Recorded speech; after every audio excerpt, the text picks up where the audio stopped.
임상심리학을 살펴보겠습니다. 61번 문제입니다.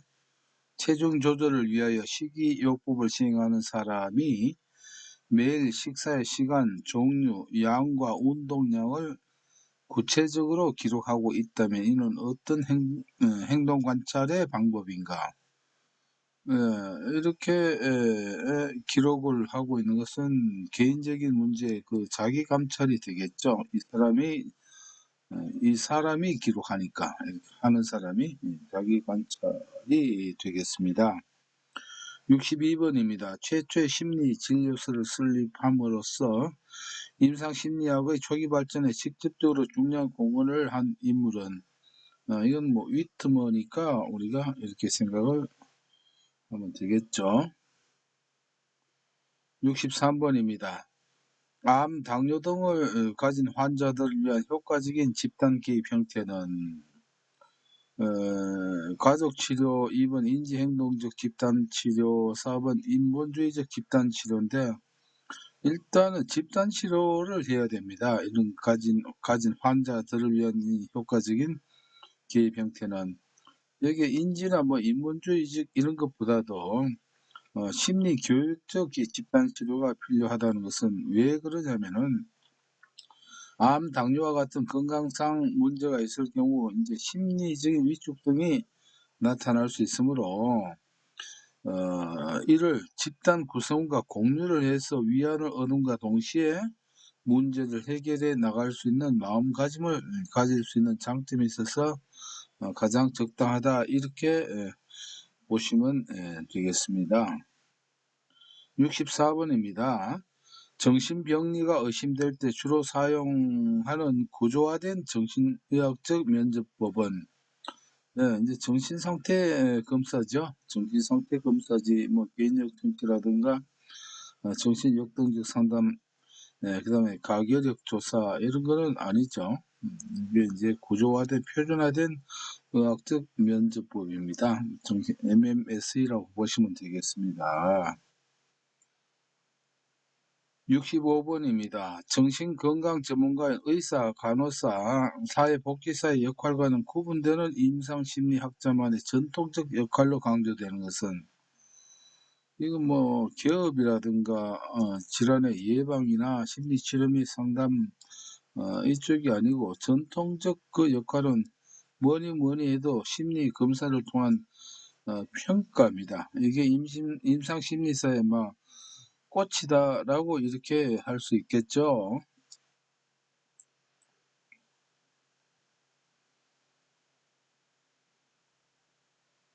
66번입니다. 임상심리사가 개인적인 심리적 문제를 갖고 있다든지 너무 많은 부담 때문에 지쳐 있다든지 교만하여 더 이상 배우지 않고 배울 필요가 없다고 생각하거나 해당되는 특정 전문 교육 수련을 받지 않고도 특정 내담자군을 잘 다룰 수 있다고 여긴다면 이는 다음 중 어느 항목의 윤리적 원칙에 이외에 되는 것인가?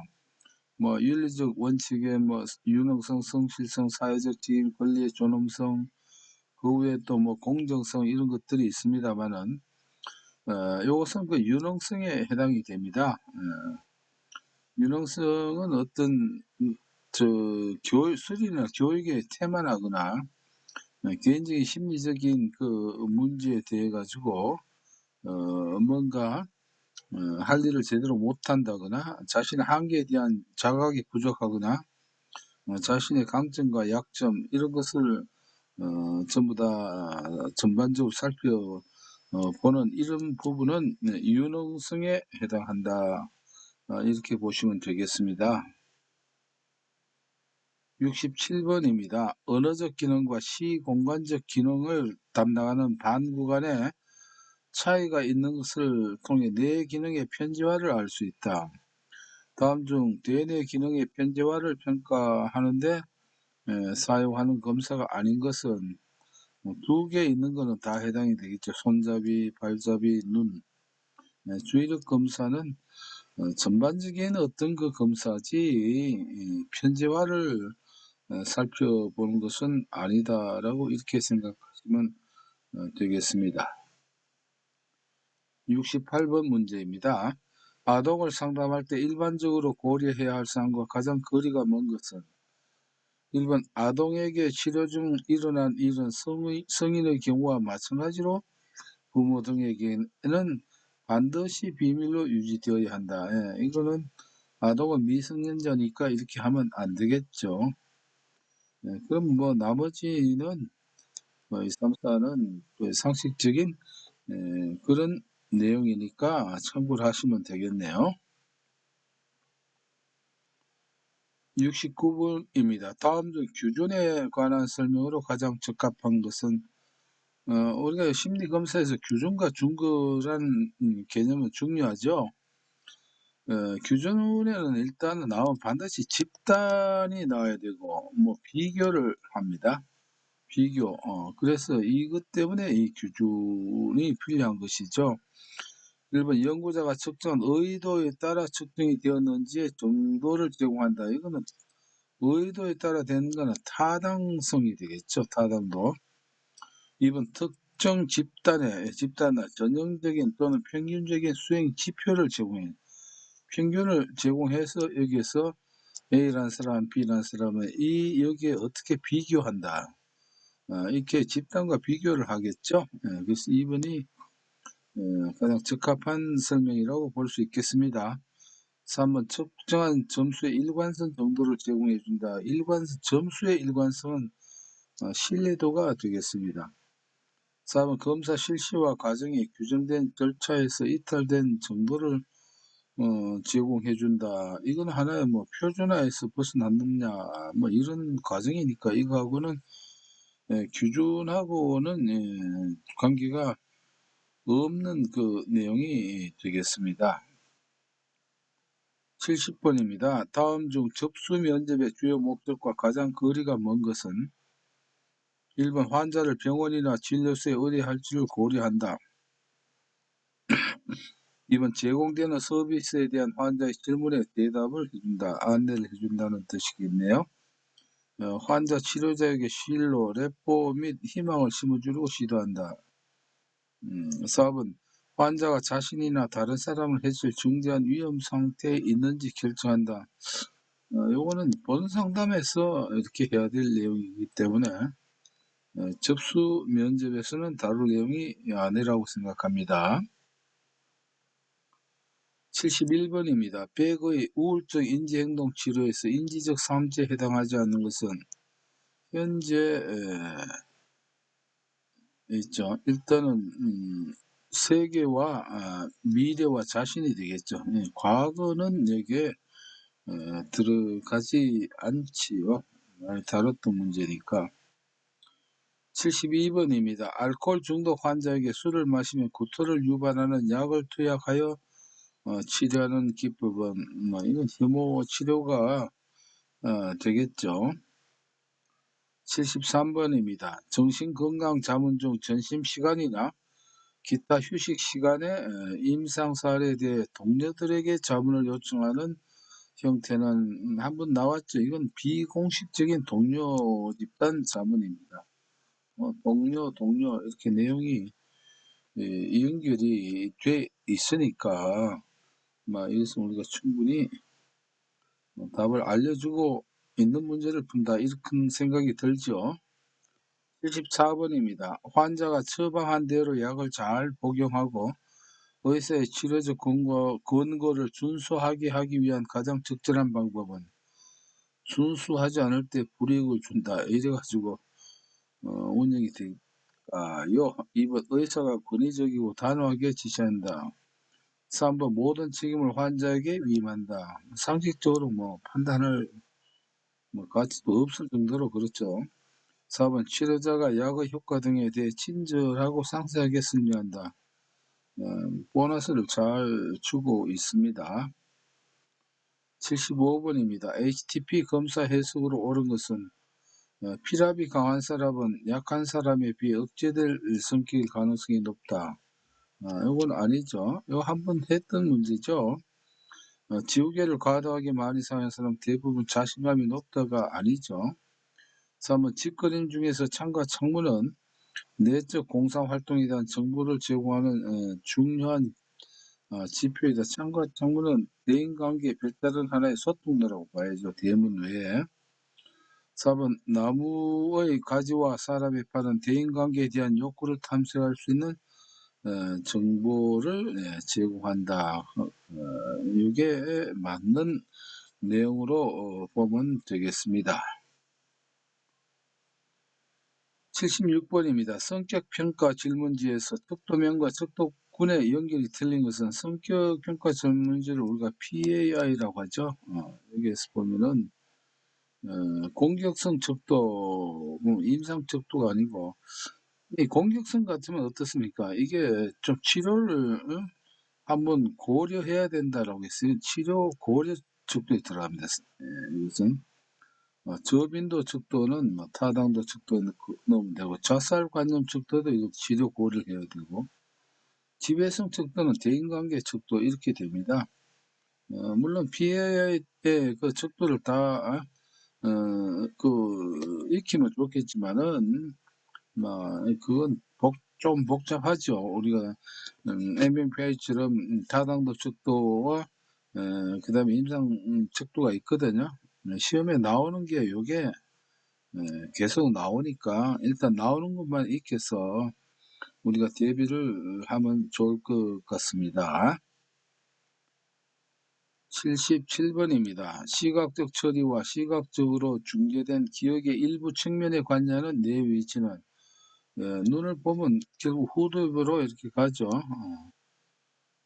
삐뚤로 돌아가는 건 아니니까 이거는 후두에 역시 보너스라고 이렇게 생각을 하면 되겠습니다. 78번입니다. 임상심리사가 수행하는 역할과 가장 거리가 먼 것은 심리치료 상담, 심리검사, 심리재활 여기 관련이 있겠죠.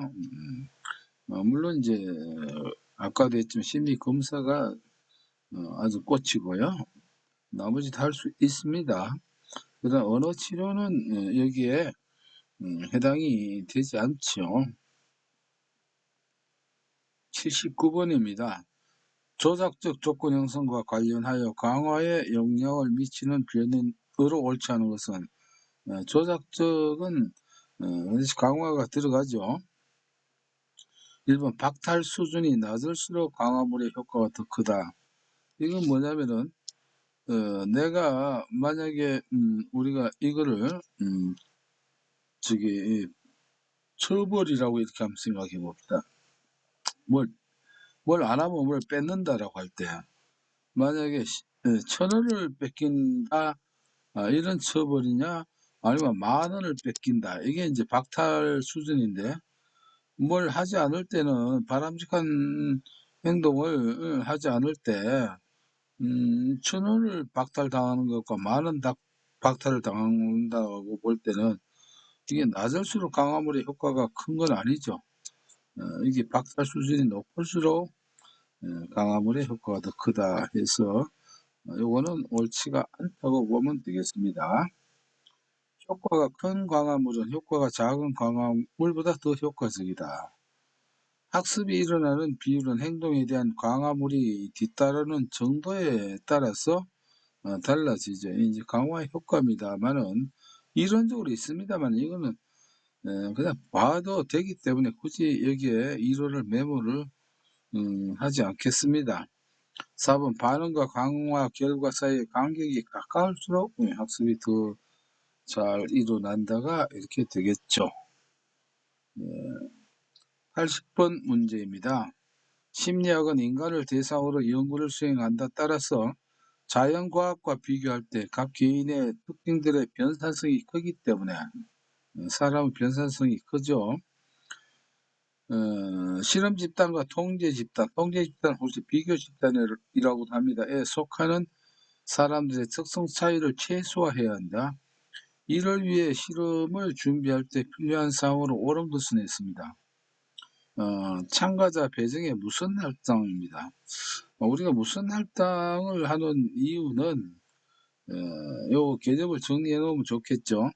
서로 다른 처지의 각 사례들을 배치하는 실험 기법으로 실험 설계에서 두 집단들 사이에 동등성을 확보하기 위해 이제 실시가 됩니다. 그래서 이렇게 무슨 할당을 해야만이 공정성 또는 동등성이 이렇게 확보가 된다. 이렇게 보면 됩니다. 이번 독립변인에 대한 조작적 정의인데, 일단은 이것하고는 말이죠. 여기에 있는 변사성을 이렇게 최소화하는 이런 것과 관계없습니다. 일단 우리가 실험 집단은 독립변인이 들어가지만은 통제 집단은 처치를 하지 않죠. 독립변인이 들어간다는 것 자체도 좀 이상하고. 3번 이중 은폐 절차, 이건 뭐 무슨 말인지 모르겠어요. 하여튼간에 은폐하는 거 이런 거는 우리가 실험에서 없죠. 없어야 되겠고. 4번 현실적인 독립변인의 설정입니다.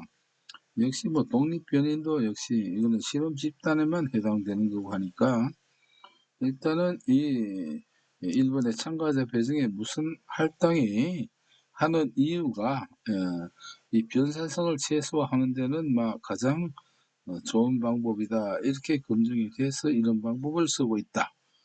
이렇게 보시면 되겠습니다. 네, 이상으로서 임상심리학을 마치겠습니다.